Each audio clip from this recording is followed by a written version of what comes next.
मैं तो सीधा तुम्हारे भाई श्री राम से ही लड़ूंगा। तो जब सारे योद्धा फेल हो चुके थे, वानर सेना का मोराल बिल्कुल टूट चुका था, तब श्री राम की सेवा में हमेशा तत्पर पवन सुत हनुमान उस अजेय संकट से टक्कर लेने आगे आए और बस यहीं से इस जंग का रुख पलटने वाला था। अब कुंभकर्ण जैसे विशालकाय राक्षस का सामना करना था, तो हनुमान जी ने भी एक अद्भुत रूप लिया। उन्होंने अपना आकार बढ़ाकर बिल्कुल एक पहाड़ जितना विशाल कर लिया।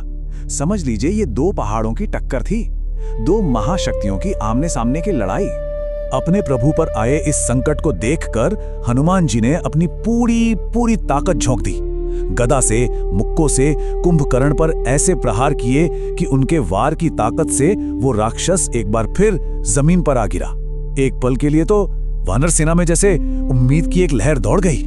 लेकिन कुंभकर्ण फिर उठ खड़ा हुआ और इस बार उसने अपना सबसे खतरनाक हथियार, एक विशाल शूल निकाला और सीधा हनुमान जी की छाती में घोंप दिया। इस वार से हनुमान जी बुरी तरह घायल हुए और मूर्छित हो गए। पूरी सेना के लिए ये एक झटका था, उम्मीद जैसे टूट सी गई थी। जब संकट अपने चरम पर था, जब सबसे बड़ा योद्धा भी घायल हो चुका था, तब श्री राम खुद आगे आए।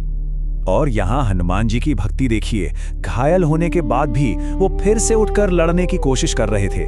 लेकिन श्री राम ने अपने सबसे प्रिय भक्त को रोका, उनसे कहा, हनुमान, तुमने अपना धर्म निभाया, अब तुम विश्राम करो।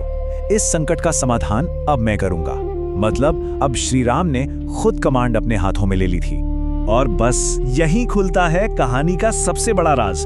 देखिए, श्री राम को पता था कि कुंभकर्ण को कोई और मार ही नहीं सकता था, क्योंकि अपने पिछले जन्म में वो हिरण्याक्ष था, जिसका वध भगवान विष्णु के वराह अवतार ने किया था। तो इस जन्म में भी उसका अंत केवल और केवल विष्णु अवतार के हाथों ही लिखा था।